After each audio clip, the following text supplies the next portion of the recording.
예, 우리 이 시간 우리 하나님 주신 말씀 함께 나누겠습니다. 우리 마태복음 18장 21절에서 35절까지의 말씀이에요. 마태복음 18장 21절에서 35절까지의 말씀입니다. 자, 좀 긴데요. 돌아가시면서 읽겠습니다. 그때 베드로가 나와 이르되 주여 형제가 내게 죄를 범하면 몇 번이나 용서하여 주리까? 7번까지 하오리까?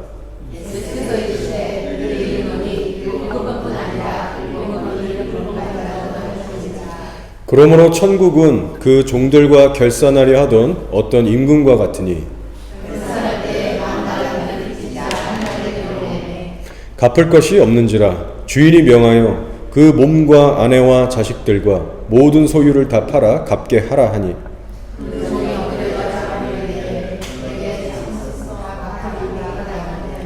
그 종의 주인이 불쌍히 여겨 놓아 보내며 그 빚을 탕감하여 주었더니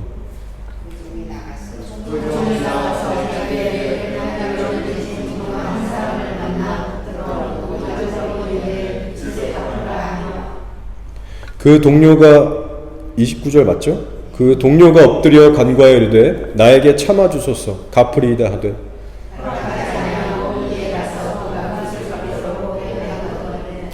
그 동료들이 그것을 보고 몹시 딱하게 여겨 주인에게 가서 그 일을 다 알리니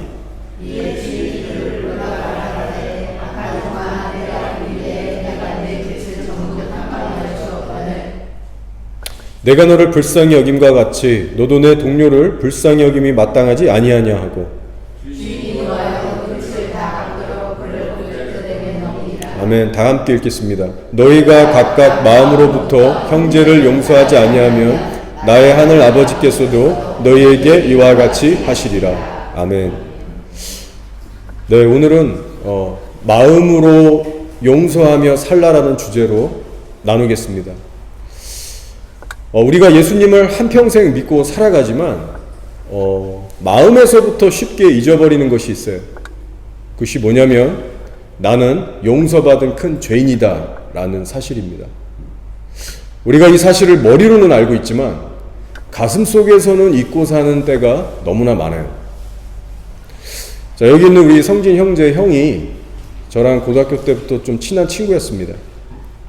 그래서 그 친구랑 교회도 몇 번 같이 가봤고 그 친구 집회도 한번 가봤고 나름 한때 믿는 것 같긴 했지만 사실상은 믿진 않는 친구예요. 자, 근데 과거에는 저의 신앙이 좋지 않았습니다. 제가 예수님을 믿는다고 말은 하지만 이중적으로 살았었어요. 이 친구랑 함께 술도 마셨고 가지 말아야 할 때도 많이 갔었고 하지 말아야 할 것들을 했었어요. 그렇게 이중적으로 살던 저에게 이 친구가 한번 저한테 그런 얘기를 하더라고요. 야, 너는 모순덩어리야. 너는 모순이야. 이 얘기를 제 뒤통수에 대고 딱 하더라고요. 길을 걸어가고 있는데. 제가 겉으로 티는 안 냈지만 속으로 뜨끔했습니다. 이 친구가 보기에도 저의 신앙 고백과 삶의 내용이 안 맞는 거예요. 모순이라고 생각한 겁니다. 근데 그때 당시 제가 마음이 찔리기도 했지만 개의치 않고 그냥 넘어가게 됐어요. 그만큼 제 안에 십자가의 복음이 흐려 있었고 하나님을 두려움도 없었고 물론 있었지만 너무나 부족했고 그 정도로 신앙에 어떤 진지함이 없었던 겁니다. 이중적인 삶을 살았어요. 지금 이것이 저의 20대 때 이야기입니다. 그래서 지금 와서 돌이켜보면 내가 왜 그때 그렇게 살았을까? 하나님 앞에 정말 죄송스럽고 후회스럽습니다. 그리고 특히 제 친구가 걱정이 되는 거예요. 저야 어쨌든 회개한 과거고 지금 이렇게 하나님과 동행하고 있지만 제 친구는 아직도 예수님께 돌아오지 않았거든요. 혹시라도 그때 저의 이중적인 생활 때문에 이 친구가 예수님에 대해서 더 실망하고 멀어졌을까봐 이 과거가 생각날 때마다 하나님께 무척 죄송스럽고 새롭게 계속 기도를 하게 돼요. 자, 우리 이 친구의 케이스뿐만이 아니라 제가 예전에 예수님을 믿었다라고 하지만 수도 없이 지었던 말도 안 되는 죄들이 있거든요. 심지어는 신학교를 다니고 있는 그 시절에도 너무나 철이 없어서 정말 지금 생각해보면 전도사로서 범죄할 수 없는 그런 죄들도 제가 은밀히 지은 적들이 있었습니다. 얼마나 많은 사람들에게 나의 모습이 악영향을 미쳤을까 생각해보면 하나님 앞에 할 말이 없어지는 거예요. 그리고 이 시각까지 저를 계속해서 용서해주시고 참아주시고 이끌으신 하나님이 너무나 감사한 겁니다. 제가 왜 이런 제 과거 얘기를 굳이 꺼내냐면요, 이번 주 중에 주일 설교를 준비하는데 제목이 용서하라잖아요. 용서에 관한 거잖아요. 근데 하나님은 참 재밌으시게도 용서하는 훈련을 시키시더라고요, 저한테. 용서를 설교하는 너도 용서의 훈련을 해야 되지 않겠냐, 먼저 패스해야 되지 않겠냐. 마치 그런 음성이 들리는 것처럼 주중에 실제로 제가 누군가를 용서해야 되는 일이 생겼습니다. 웬만한 평범한 인생이면 한평생 겪지 않을 법한 그런 일인데 제게 그런 황당한 일이 생겼어요. 구체적으로 나누며 여러분이 충격을 받으실까봐 제가 하나님과 저만 알고 넘어가겠습니다. 근데 처음에는 좀 힘들었는데 가만히 기도하면서 제 자신을 돌아보는데 제가 과거에 얼마나 하나님 앞에서 위선적으로 살았었는지, 예수를 믿는다고 하지만 얼마나 이중적으로 살았는지가 다시 깨달아지는 거예요. 제가 좀 전에 나눴던 이 친구의 케이스도 그렇고 그 과거가 떠오르면서 하나님 앞에 엎드려지게 됐어요. 이것이 바로 성령님의 역사입니다. 내가 얼마나 주님 앞에서 할 말이 없는 죄인인가, 저의 실체가 생생하게 느껴지는 거예요. 그러면서 든 생각이 뭐냐면, 그래, 내가 과거에 지었던 이 끔찍한 죄들을 비하면 저 사람이 나에게 힘들게 한 것은 아무것도 아니구나, 이건 죄도 아니구나, 이 깨달음이 오는 거예요, 가슴으로. 상대가 저에게 잘못을 한 상황인데 성령님은 저를 다루시더라고요. 할 말이 없게 만드시더라고요. 근데 이것이 너무나 감사한 것은 은혜로 다가오는 거예요. 제 안에 자유함이 오더라고요. 상황을 보면 어이가 없고 힘든데 내가 얼마나 하나님 앞에서 죄인이었나를 새삼스럽게 마음으로 깨닫게 되니까 제 마음에 자유가 임하는 거예요. 이게 느낌이 너무 좋은 거예요. 그 순간부터는 상대의 잘못이 보이지 않고 제 자신의 죄에 집중하게 되면서 하나님 앞에서 저를 걱정하고 있는 제 자신을 발견하게 됐습니다. 그러면서 자연스럽게 상대를 향한 축복의 기도가 진심으로 나오게 됐어요. 제가 이 작은 용서와 순종을 통해서 이번 한 주에 다시 한번 배운 게 있다면 바로 내가 얼마나 큰 죄인인가, 이 큰 깨달음이 내 가슴에 와닿게 될 때 우리는 상대를 향한 미움, 원망, 투기를 내려놓고 용서해 볼 수 있는 은혜를 얻게 된다는 것을 깨닫게 됐어요. 여기 계신 여러분도 지난 한 주간을 살아내시면서 여러분의 배우자와 또 여러분의 자녀, 또 이웃 간의 관계 속에서 여러분이 용서해야만 하는 크고 작은 일들이 있었을지도 모르겠습니다.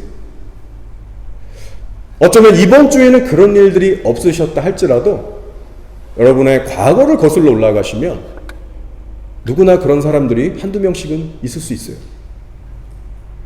그리고 또한 우리는 남은 여생을 살아가야 됩니다. 가까이 다가오는 미래 속에서도 얼마든지 우리를 괴롭히고 힘들게 하고 또 내적에서 계속 품고 용서해야만 하는 그런 사람들을 만나게 될 수 있어요. 자, 오늘 말씀을 보면 1만 달란트를 빚진 종의 비유 얘기가 나옵니다. 자, 근데 이 1만 달란트라는 금액이 얼마나 큰 금액인가 잠시 설명을 드릴게요. 우선 1달란트는 약 6천 데나리온의 값어치가 있습니다. 자, 근데 1데나리온은 하루 노동자의 품삯이에요. 그래서 우리 한국 돈으로 계산해 보면 대략 하루에 일당을 10만 원으로 쳐서 1만 달란트를 계산해 보면요 6조라는 금액이 나옵니다. 정말 천문학적인 숫자예요. 평범한 사람은 도저히 갚을 수 없는 금액입니다. 이 정도의 거대한 돈은 어느 은행 가서도 빌려주지 않고요, 빌려줄 친구도 없습니다. 웬만한 재벌들도 감당해낼 수 없는 빛이에요. 자, 근데 이 엄청난 액수의 빚을 진 한 사람이 임금님 앞에 불려간 겁니다. 친구도 아니고 이웃집 동네 사람도 아니고 왕권을 가진 임금님 앞에 불려갔어요. 왜 성경 잠언 같은 데도 나오잖아요. 임금의 분노는 사자보다도 무섭다. 이때 당시 얼마나 이 왕권이 무서웠습니까? 근데 이 종은 빚을 갚은 능력은 안 되죠. 갚아야 될 그 날은 왔죠. 얼마나 두렵고 떨렸겠습니까? 자, 25절 26절을 한번 읽겠습니다. 갚을 것이 없는지라 주인이 명하여 그 몸과 아내와 자식들과 모든 소유를 다 팔아 갚게 하라니. 임금이 말하는 거예요. 주인이, 네가 지금 갚을 능력이 없냐? 너의 몸, 가족, 소유 다 팔아서 갚아라. 확 으름장을 선포한 거예요. 그랬더니 빚진 자가 하는 말이, 내게 참으소서, 내가 다 갚으리이다. 바짝 엎드려서 자비를 구했습니다. 지금 이 빚진 종의 심정이 여러분 얼마나 두렵고 떨릴지, 하늘이 노랗게 보일지 한번 상상해 보세요. 갚을 길은 도저히 없고 빠져나갈 구멍이 없어요. 화로다, 이제 난 죽었구나. 그러나 갚을 능력은 눈꽃만큼도 없지만 뭐라도 말은 해야 되기 때문에 자기가 감당하지 못할 약속을 하는 겁니다. 좀만 참아주십시오. 내가 갚겠습니다. 두려움과 절망 가운데서 탄식하고 있는 거예요. 자, 근데 여러분 그거 아세요? 이 한없이 가련하고 비참한 종의 모습이 바로 저와 여러분의 모습이라는 것입니다. 사람의 죄가 얼마나 하나님 앞에서 무겁고 심각한 것인가. 바로 1만 달란트라는 빛의 무게처럼 헤아릴 수 없다라는 의미입니다. 우리가 평생을 벌어서 갚아도 도저히 갚을 수 없는 1만 달란트라는 이 빚은 저와 여러분의 죄를 얘기해요. 인간의 힘과 능력만으로는 영원토록 해결할 수 없는 우리의 타락을 말하고 있습니다. 그렇기 때문에 하나님 쪽에서 일방적으로 자비를 베푸셔서 우리의 죄를 덮고 용서해 주지 않는 이상 우리 스스로는 이 죄의 빚을 해결할 수가 없고 영원한 지옥으로 떨어져야만 하는 운명에 처해 있어요. 지금 이 1만 달란트의 비유가 이것을 잘 설명하고 있는 것입니다. 자, 그런데 이 종이 이 맞이한 절대절명의 위기의 순간에 반전이 일어나요. 자, 어떤 반전입니까? 이 가련하고 두려움에 떠는 종에게 자비로운 임금이 이렇게 선포합니다. 27절이에요. 그 종의 주인이 불쌍히 여겨 놓아 보내며 그 빚을 탕감하여 주었더니. 여러분, 이것이 바로 복음의 메시지입니다. 너 더 이상 빚 없는 걸로 내가 해줄게. 너의 모든 빚을 내가 탕감해 줄게. 지금 어마어마한 선포를 해주시는 겁니다. 비현실적인 자비예요. 비현실적인 사랑이에요. 이 세상에서 살아볼 수 없는 용서입니다. 이것이 바로 용서의 복음이고 우리의 마음이 감동될 수밖에 없는 하나님의 사랑이에요. 죄를 알지도 짓지도 아니하신 예수님께서 우리의 죄를 위하여 십자가에서 대가를 치르셨습니다. 우리가 받아야 할 죄의 대가를 그 하나님의 진노를 우리를 대신해서 다 받아내셨어요. 그래서 이 복음은 우리 인간들 쪽에서 보면 대가 없는 공짜입니다. 그러나 예수님 쪽에서 보면 공짜가 아니에요. 저와 여러분은 우리의 구원을 이루기 위해서 피 한 방울도 흘린 적이 없지만 우리 예수님께서는 피와 물을 온 십자가에서 다 쏟아내셨어요. 이것이 얼마나 비현실적인 사랑과 용서입니까? 이것이 바로 복음이라는 거예요. 그래서 이 기쁜 소식을 표현하기 위해서 우리가 사용하는 그 복음, 예수 그리스도의 복음, 그리고 이 좋은 소식을 우리가 어떻게 해서든 이웃들에게 전하고 살고 있는 겁니다. 요한일서 3장 1절에 이르기를 보라, 아버지께서 어떠한 사랑을 우리에게 베푸사 하나님의 자녀라 일컬음을 받게 하셨는가. 우리가 그러하도다. 그러므로 세상이 우리를 알지 못함은 그를 알지 못함이라 라고 선포했어요. 세상이 알지 못하는 위대한 사랑입니다. 따라서 복음의 핵심은요, 사람은 도저히 흉내낼 수도 없고 상상할 수도 없는 하나님의 용서입니다. 자, 한국에 박보영 목사님이라고 여러분 다 아시는 목사님 계시죠? 이분이 용서에 관한 아주 귀한 간증을 하셔서 제가 여러분과 잠시 나누겠습니다. 자, 한 번은 마가의 다락방을 한창 박 목사님이 이제 운영하고 계실 때 어느 부부가 이제 자주 오셨대요. 자기네 교회는 아니지만 다른 교회 성도님이시지만 자주 마가의 다락방에 오셔서 예배를 드리셨답니다. 자, 남편분은 어떤 조그만 사업을 운영하시는 사장님이시고 이제 그 아내분은 이제 사모님이시죠. 자, 근데 이 아내분은 회사 내에서 어떤 작은 부서를 맡으셨기 때문에 같이 출근을 하셨답니다. 그리고 어느 날 회의가 있었던 거예요. 회의가. 자, 밑에 사원들하고 모여서 회의를 진행하고 있는데 이때 당시에 그 사원들 중에 이 사장님에 대해서 불만을 품은 직원이 있었대요. 그래서 하는 일마다 매사에 좀 이렇게 방해하고 불평했던 사원이 있었는데 이 사원도 거기에 이제 회의에 참여를 했던 겁니다. 근데 알고 보니까 이 불만을 품었던 이 직원이 양복이 가슴 안에다 칼을 이제 품고 온 거예요. 그래서 회의가 이제 쫙 진행이 되는데 이 앙심을 품은 직원이 시간이 좀 흐르다 타이밍을 딱 봐서 칼을 딱 꺼내서 그 회의하는 도중에 그 사장님을 가서 찌른 겁니다. 한 번도 아니고 찌르고 또 찌르고 계속 찌른 거예요. 피가 사방에 튀기고. 그러니 이 처참한 광경을 바라볼 수밖에 없었던 그 아내분이 어떻게 했겠어요? 정신은 하나도 없지만 남편을 살리고자 가서 껴안은 거예요, 무작정. 근데 이 직원은 계속 찌른 겁니다, 걷다 대고. 이 사모님의 팔까지 찌르고 결국 이 사모님의 팔 신경 다 끊어지고 한쪽 팔을 잃게 됩니다. 그리고 그 사장님은 현장에서 즉사하시게 돼요. 경찰이 왔어요. 이 범인이 붙잡히게 됐는데 너 도대체 왜 이렇게까지 했냐라고 물어보니까 이 범인이 나도 모르겠다고, 정신을 차려보니까 이렇게 돼 있다고, 그렇게 이제 고백을 했어요. 당연한 거죠. 제정신으로 그렇게 할 수가 없겠죠. 자, 어쨌든 이 사건 이후로 이 돌아가신 사장님의 아내분이 큰 충격과 우울에 빠지기 시작합니다. 그렇게 약 한두 달이 지나서 그나마 정신적인 충격이 좀 가셨을 때 병원에서 퇴원을 하셔서 평소에 이분이 존경하셨던 박보영 목사님께 찾아왔어요.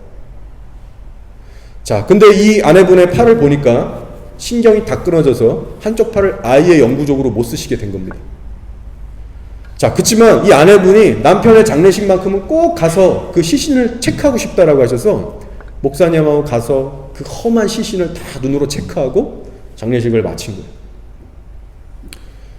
결국 이 처참한 사건으로 인해서 회사는 결국 다 망해서 없어지고요.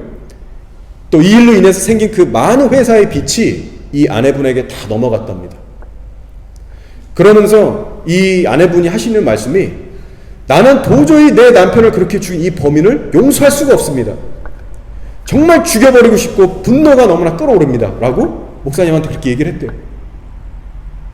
피가 끓는다고 생각만 하면. 우리가 이 상황을 당해보지 않아서 우리가 감히 뭐라고 할 수 없죠. 얼마나 힘든 이 사건을 겪으셨습니까? 자, 근데 박 목사님께서 그 험한 일을 당한 사모님에게 이렇게 권고를 하셨대요. 사랑할 수 없는 사람을 사랑해라. 원수를 용서하며 살아가라. 우리를 위하여 십자가에 돌아가신 예수 그리스도를 생각하면서 한번 용서해봐라. 가슴으로는 힘들겠지만 한번 용서해봐라. 꼭 예수님처럼 그렇게 피하지 않고 이런 말씀을 하셨던 거예요. 그러면서 목사님이 자기도 부족하지만 자신이 당했던 억울한 일들을 풀어놓으시면서 위로가 되라고 간증을 이제 나누신 거예요. 자기 간증을. 자, 이제부터는 박보영 목사님 이야기입니다. 목사님은 늘 버려진 깡패들하고 살았어요. 뭐 고아들도 그렇고 노숙자들도 그렇고 다 그 사고치고 험한 아이들을 걷어서 그 조그만 교회 윗방에서 같이 살았습니다.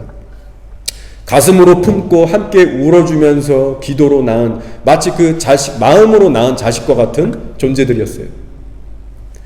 자, 근데 어느 날 한 아이가 기분이 나빴는지 술을 먹고 교회 위에 올라와서 이런 교회 예배당 한가운데서 의자를 펴고 담배를 피고 있던 겁니다.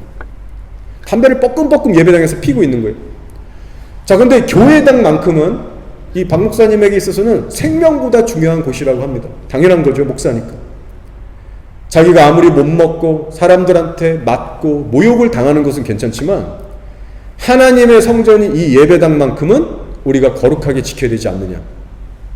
내가 하나님만큼은 지켜드려야겠다. 이 생각이 있어서 그 아이한테 가서 얘기를 했대요. 야, 여기가 어디라고 담배를 지금 피냐? 꺼라, 당장 꺼라. 필 거면 나가서 펴라. 그렇게 따끔하게 얘기를 했는데 이 남자애가 이렇게 반응하는 거예요. 아이고, 놔요 라고 이제 건방지게 그렇게 얘기를 하는 겁니다. 그렇지만 목사님이 보시기에는 이게 말도 안 되는 일이니까 야, 그럴 거면 나가서 피라고 하면서 이제 계속 이제 목사님도 물러나지 않으셨던 거예요. 그랬더니 이 청년이 하는 말이, 죄송해요, 제가 있는 그대로 표현할게요. 아나 한 번만 더 또 건드리면 죽여버릴 거야 라고 이렇게 협박을 이제 했답니다. 제가 너무 심하게 얘기했네요. 그랬더니 목사님이 거기서 이제 물러시신 게 아니라 그래도 안 되겠으니까, 교회니까 이제 가서 담배를 뺏으려고 살짝 밀쳤대요.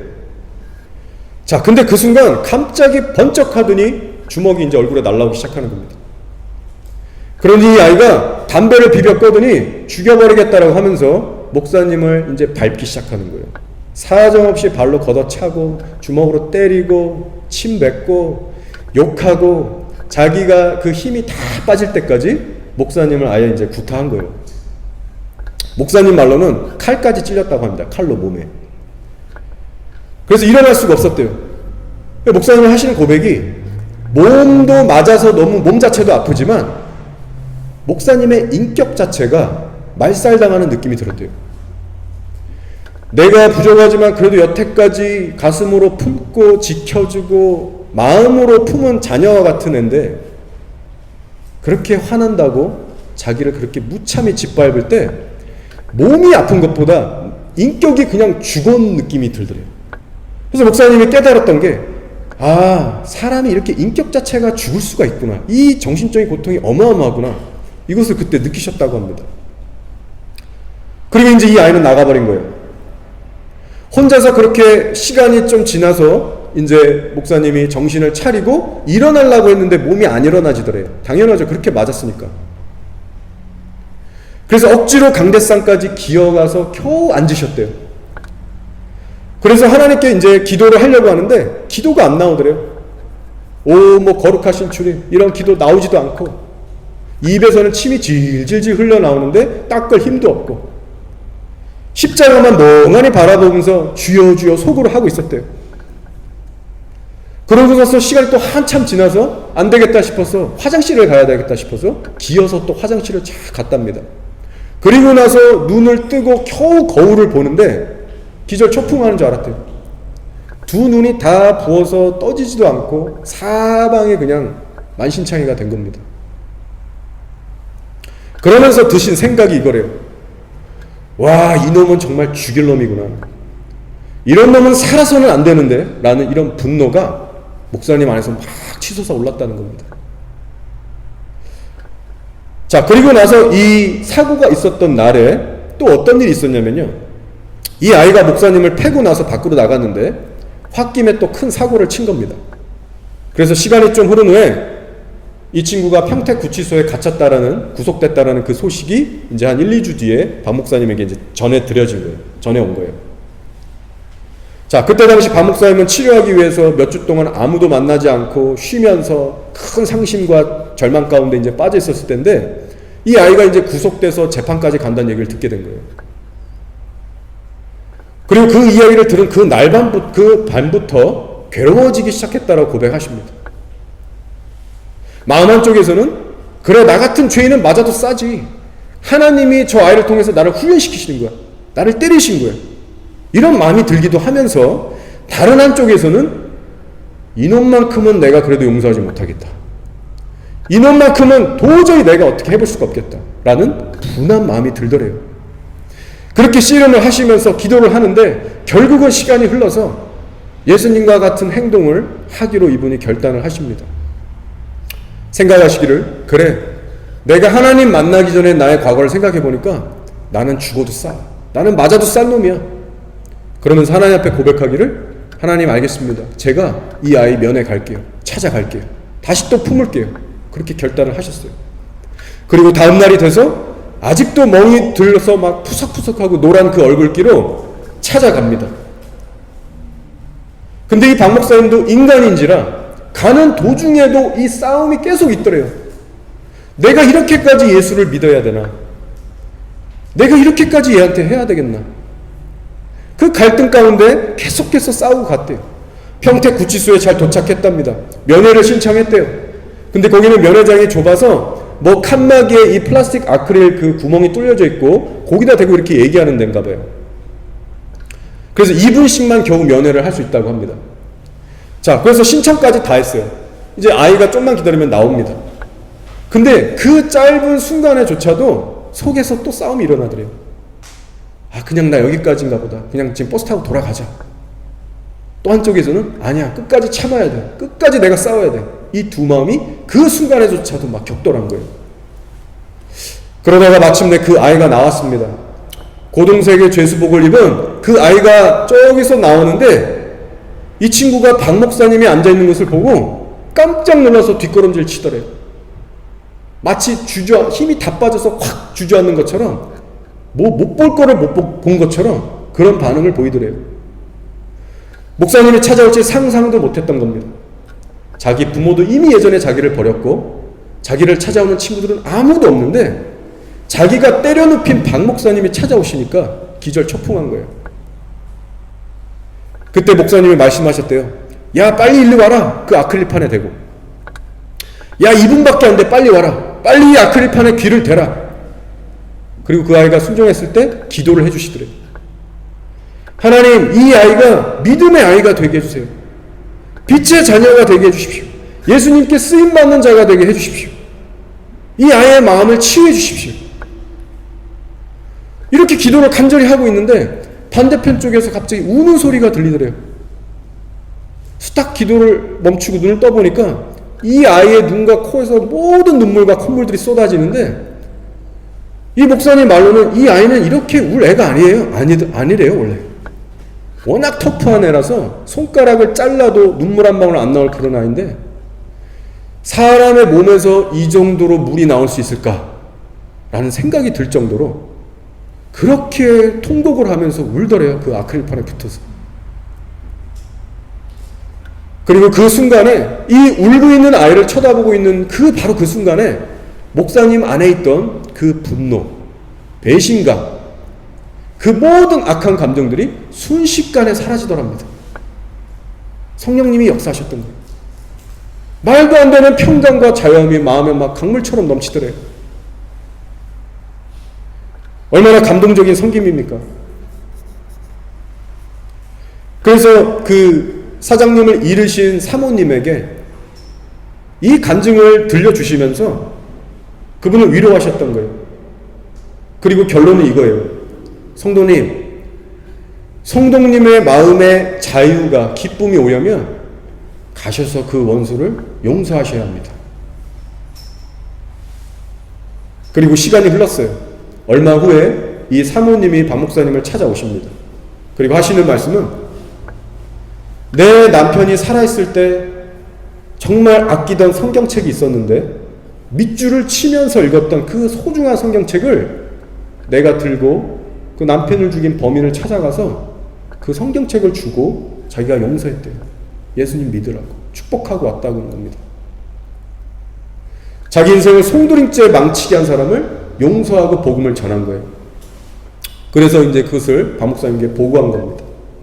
그때 박 목사님께서 너무 잘했다고, 하나님께서 너무 기뻐하실 거라고 위로해 주시고, 그 후부터 한동안은 정말 이분을 위해서 집중하면서 기도를 해주셨다는 아름다운 간증 이야기예요. 예, 참 몸서리가 쳐지는 끔찍한 사건이면서 오늘날 우리 교회 안에서 쉽게 들을 수 없는 소중한 간증입니다. 우리가 예수님께 용서를 받은 자로서 어떻게 남을 용서하며 살아가야 하는가, 몸소 실천으로 보여주신 귀한 간증들이에요.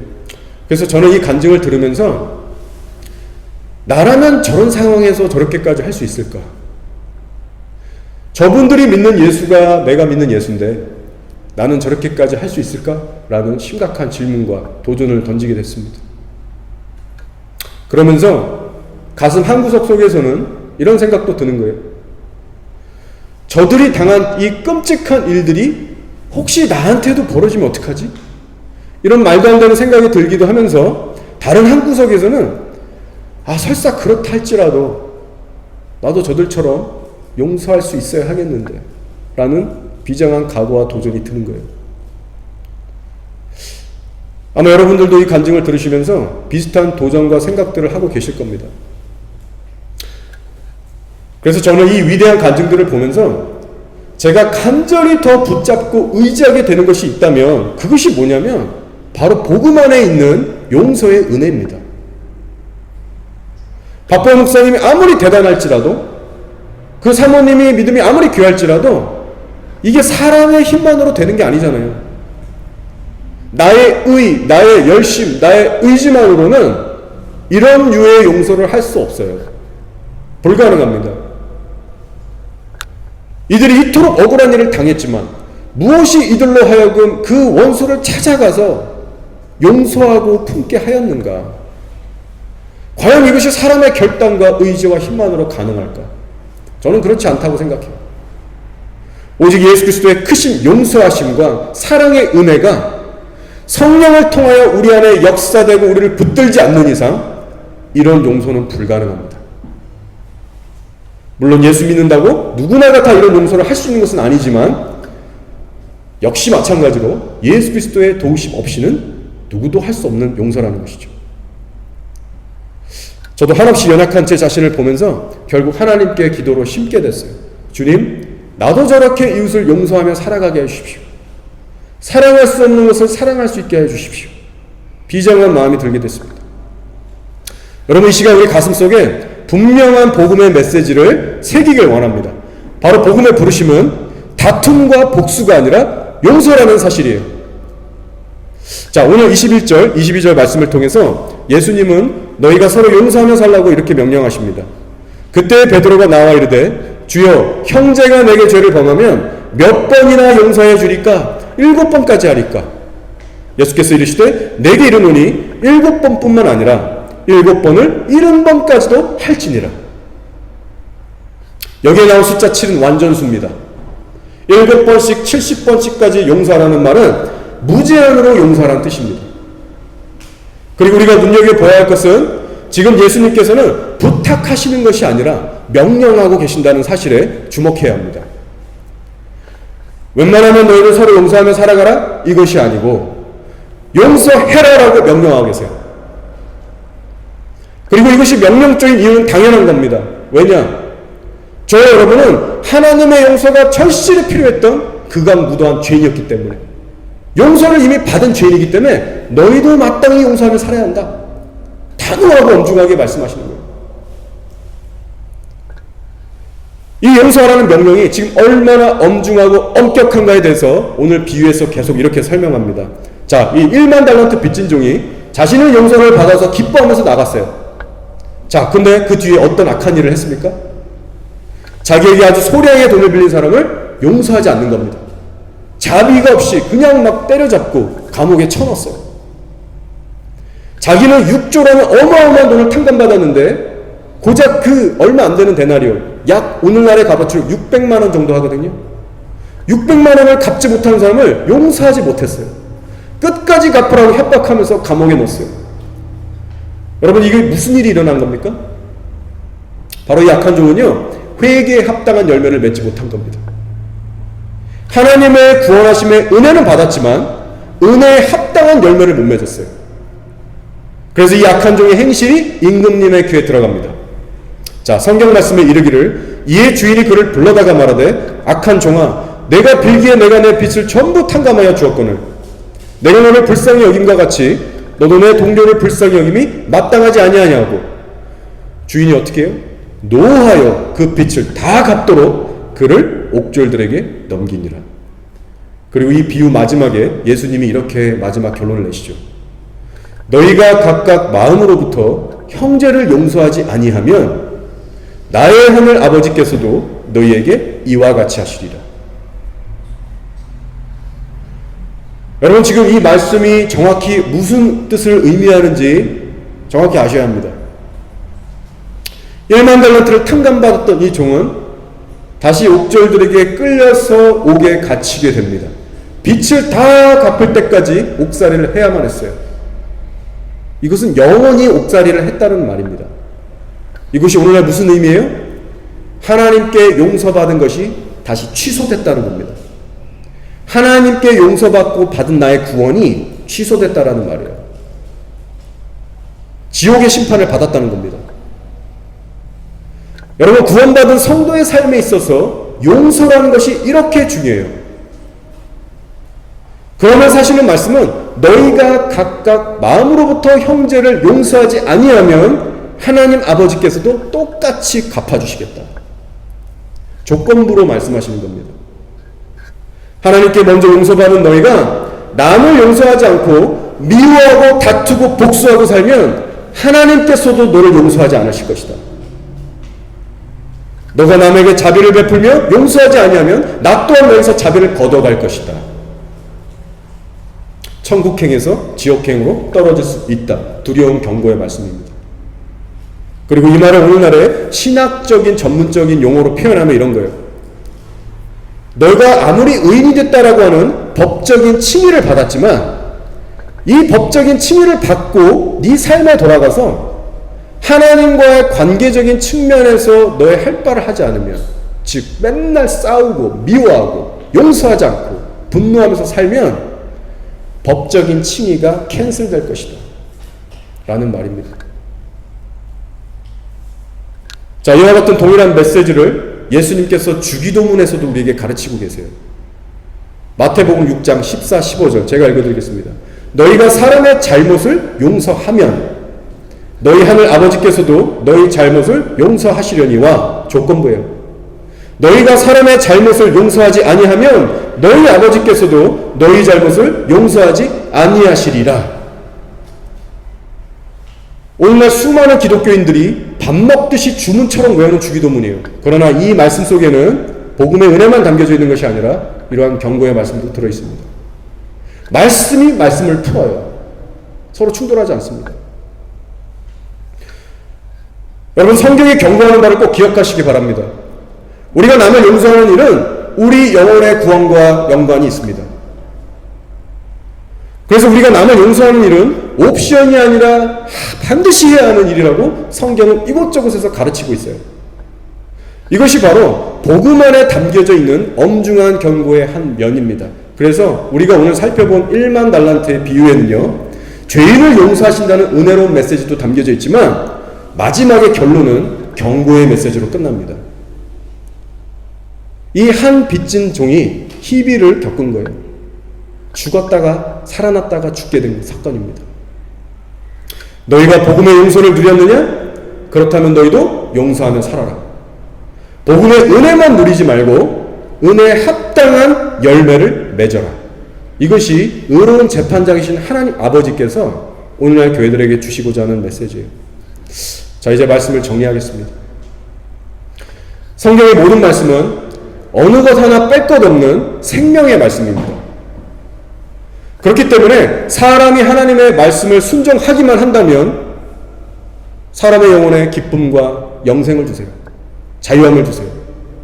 하물며 복음의 핵심 메시지인 내가 너희를 용서한 것 같이 너희도 서로 용서하며 살아라.